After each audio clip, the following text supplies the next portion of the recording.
Hello, my name is Scott Davis. Welcome to New World Birth. This is the care and feeding of a New World Age report for the Gregorian date of August 7th of 2015 and one Cauac or storm in the Mayan Zolkin calendar with Mercury and Jupiter entering Virgo, Mars entering Leo, and the Leo new moon.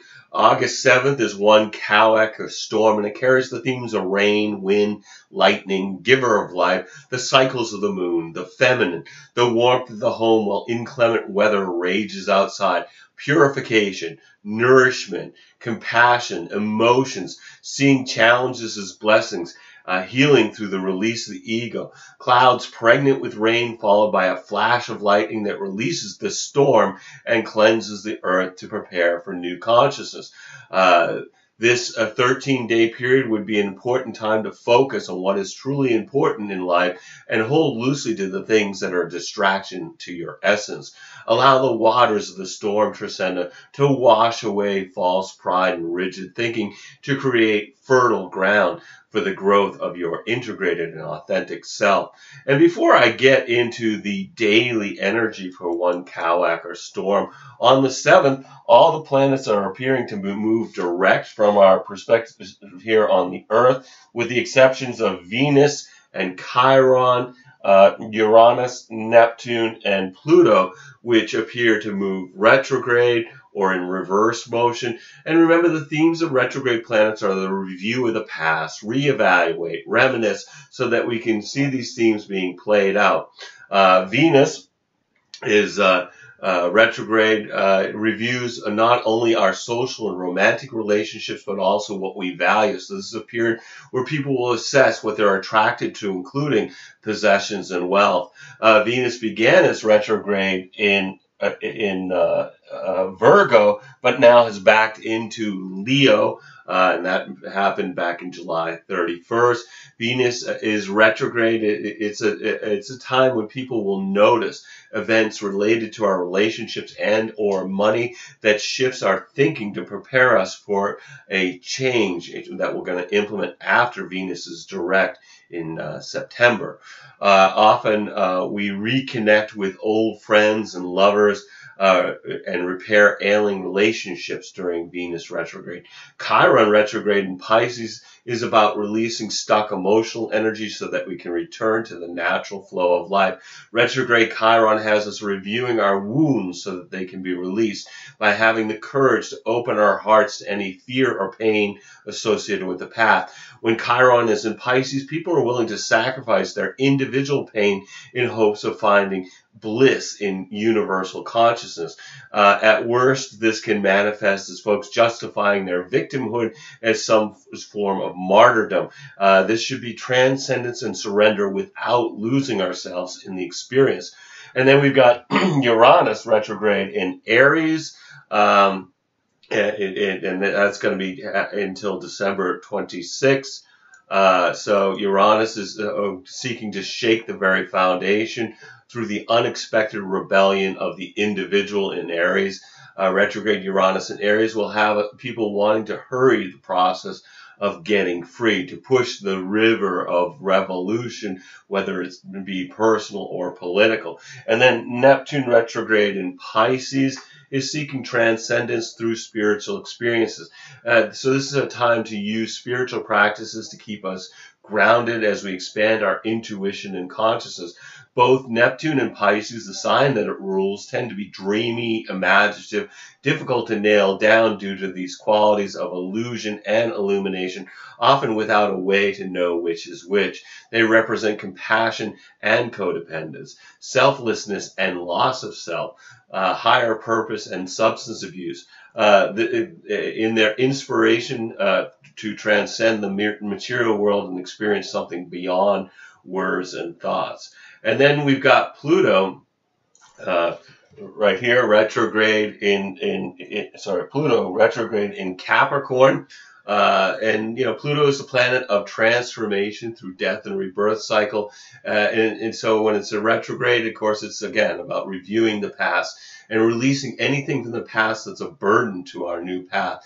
And Pluto in Capricorn is determined in exposing the darkness, destroying the old order, so that we can rise up like the phoenix from the ashes and soar again. Capricorn is about large structures, which includes banks, governments, corporations, and religions.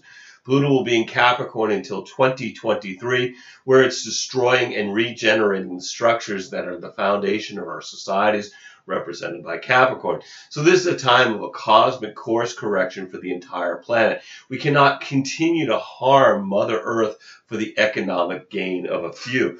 And it's the resistance to Pluto's lessons of letting go of the past that really bring tragedy and pain. So let's look at the daily vibrational energy for this trisena. August 7th, again, it's one Cauac or storm, unity experienced through recognizing the gifts of adversity in the Mayan Zolkin calendar. And at this point, we've got Mercury conjunct Jupiter. So from our perspective here on the Earth, both these planets are at 29 degrees of Leo, which has us looking at the larger issues in life. It helps our comprehension by seeing the bigger perspective and incorporating new information. It also brings more tolerance to the for the point of views of others. This is a time of evaluating our hopes and dreams along with our overall plans for the future. This could be quite optimistic and particularly good for business and commercial transactions, in contract negotiations, or dealing with the law, especially if we recognize that we get what we want by helping others fulfill their needs. Encouragement comes naturally during this transit. We're likely to feel communications are expansive, not only in quantity, but also in the scope of topics. Leo's influence brings courage, bravery, and perhaps throwing caution to the wind and jumping both feet forward into some new endeavor or relationship. It would be best to avoid being overconfident, as this may be a time where people overlook important details under the influence of Jupiter. Since this is followed by Mercury's ingress into Virgo later in the day, we may experience this as an expansive idea that flows right into industrious implementation, or at least organization and planning of what has been revealed. And so then later in the day, as I said before, Mercury then moves into Virgo, the sign of its rulership. And this brings out the more analytical aspects of the mind and grounded communication. People are more drawn to know the facts and wanting to explore all sides of the question before making up their mind. So sloppy communications and thinking will find there is less tolerance when people could think things through. So people should try to think things through before we speak and articulate practical information with beautiful organization. We're likely to experience more activity at work and within the workplace, also with Mercury in Virgo. Topics regarding health and service also come into the foreground for study and research, as well as communication. This brings more balance to all the planets that we have in fire and water. Joining Pluto in an Earth sign, allowing us more grounding energy for all the creativity and emotions that we've been experiencing all month. I'm not going to be covering the daily lunar activity in these reports other than new and full moons, but that information is available on the New World Birth daily Facebook posts and also on the blogger New World Birth blog. So you can get the daily lunar information there. On the 8th, we have two Ahau, or sun, which is duality experienced through honoring the wisdom and memory of our ancestors. And at this point, we've got Mars moving into Leo. So, which is a better placement for the warrior after leaving the sign of its fall. Mars in Leo will be in Leo until September 24th, emphasizing dramatic actions, competition, a heightened drive to be creative. Also energizes us to see the lighter aspects of life and be more joyful. Mars can be more expressive and rambunctious while passing through the lion's domain. Uh, Personal desires get an extra boost of yearning for fulfillment. It's best to avoid being overbearing, authoritative, or condescending under this influence. Entertainment will receive extra energy with Mars in Leo, whether it's film, fashion, television, concert plays, or any other field where showmanship is important, which includes politics. And this energy really is leading us up to the energetic of the Leo new moon on the 14th. August 9th is 3 Amish or crocodile, which is about taking action through nurturing new beginnings in the Mayan Zolkin calendar. The 10th is 4 Eek or wind, stability through communications. August 11th is 5 Akbal or night, which is about empowerment through contemplating the stars. And at this point, we've got Jupiter entering into Virgo for a stay until September of 2016. And Jupiter is the traditional ruler of Pisces, the sign that's opposite Virgo. So Jupiter is actually in its detriment in the sign of the Maiden. That being said, this will be an expansive time period for Virgo topics such as details, help, organization, and service, which are likely which we are likely to experience people expressing their higher self, Jupiter. This will also ground the overconfidence that was present while Jupiter was in Leo. Expressing entitlement or expecting support while not reciprocating will become much less tolerable in the upcoming year. The 12th is a 6 con or seed or lizard, which is about being in the flow through planting seeds and making new connections. And at this point, Mercury is opposed in Neptune from our perspective here on the Earth. So this is a 180-degree angle between Mercury and Neptune, bringing a day of confusion with a great deal of information coming into our minds that we can't make sense of. We feel a heightened sensitivity with little ability to filter to gain clarity. So it's not a day to make any kind of permanent commitment based on the experiences of the day. Over the next few days, we'll gain clarity about this download of new spiritual awareness. Folks may feel confused, anxious, and have a lower tolerance for stress on the 12th. August 13th, we've got 7 Chichan or serpent, reflection through being flexible. With the sun trine Uranus. So the sun making a 120-degree angle to Uranus, and which colors the day's energy to engage in new and different activities that lead to self-discovery and a greater understanding of the world. This is a more exciting energy than we have most days. People are will be more perceptive and able to make changes with a greater understanding of the interrelationships within our lives. Expect folks to be more forthright in expressing themselves without the fear, without trying to filter out what is expressed for the benefit of the listener. This is a good day to study science or something technical or occult subjects such as astrology, because it brings the ability to find a greater understanding of any discipline that that reveals new and exciting aspects of the universe. On the other hand, this could be difficult for just following any kind of daily routine. So get out there and do something that you've always wanted to do. It's a great day to cross something off of your bucket list, and you'll probably gain some new self-awareness in the process.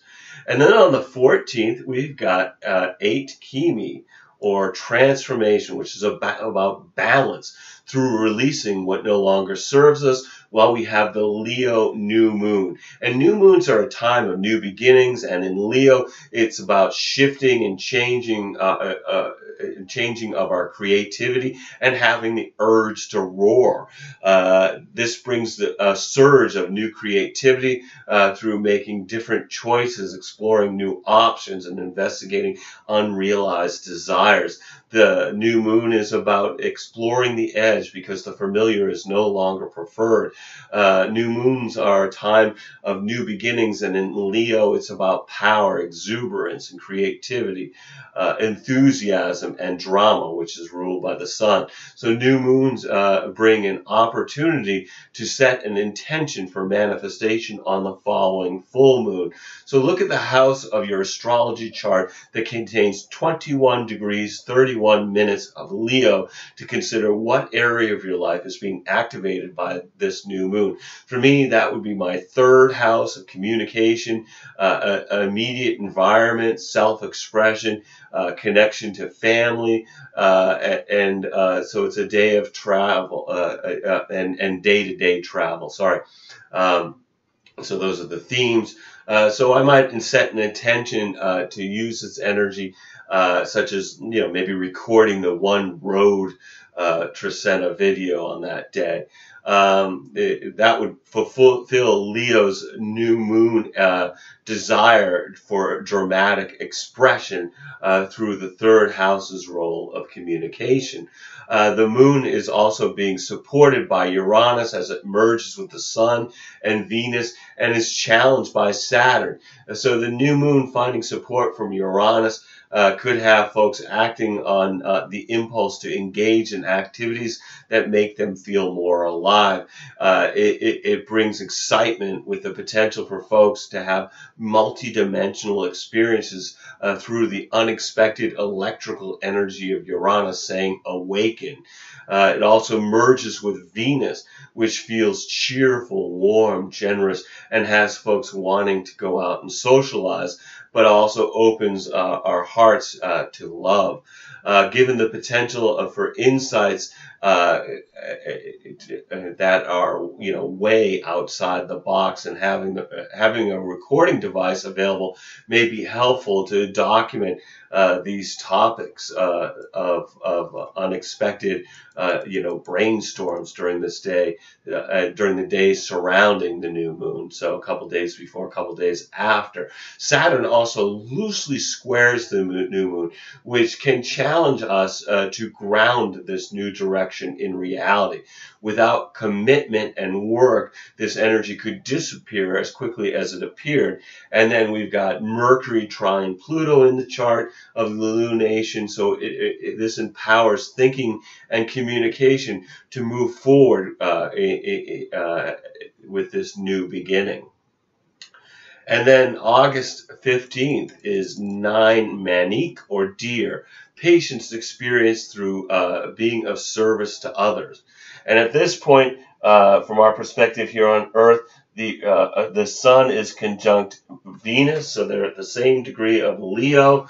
And this is a wonderful for self-expression in relationships and a certain amount of assertiveness to gain the attention of those we love. It's a good time to socialize, make new contacts, friends, and even possibly a new love interest. It's also favorable for financial activities, just to avoid being extravagant or self-indulgent. The negative of this is people will think that they're the most fascinating and interesting person on the earth, which others may interpret as being vain, as being a vain fool. Also on the 15th, we've got Mercury in a trine to Pluto. So from our perspective here on Earth, Mercury is forming a 120-degree angle with Pluto, which can bring a concern for the deeper issues of life. There are people wanting to dig into below the surface to uncover mysteries. On a personal level, this can be excellent for inner work, so it might be a good day for doing it for some alone time to discover some of the deeper dimensions of your psyche.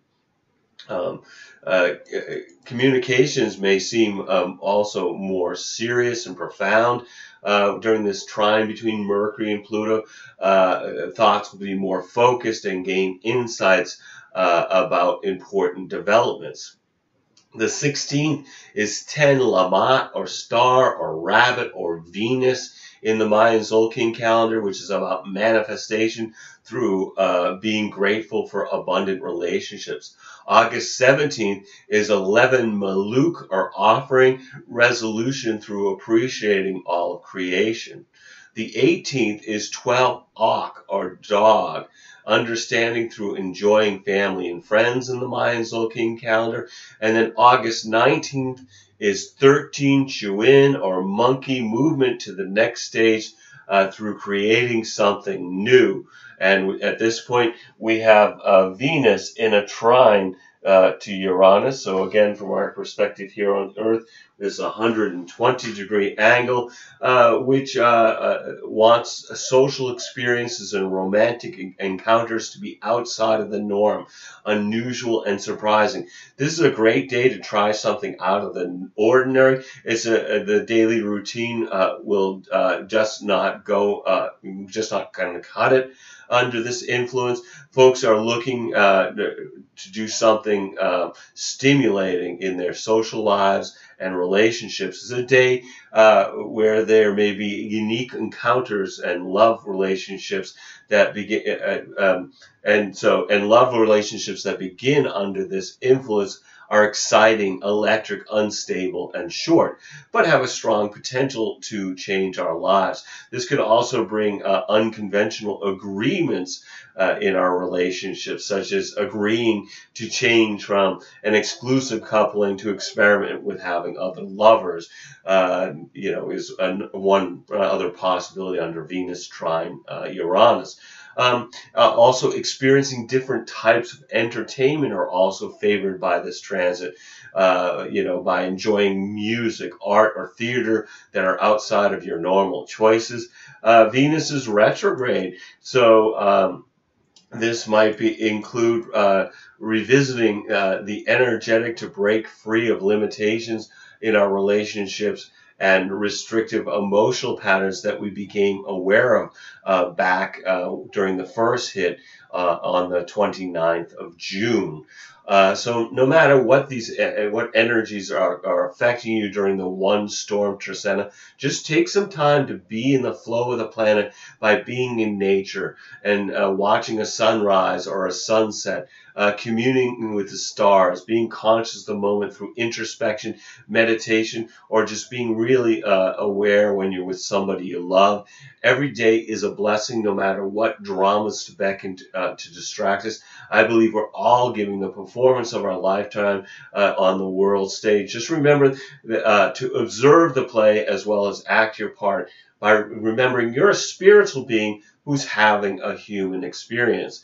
I want to thank you for checking out New World Birth. The next segment of the care and feeding of a new world age will be on August 20th for one ebb or road with the sun entering Virgo, Mercury entering Libra, and the Aquarius full moon.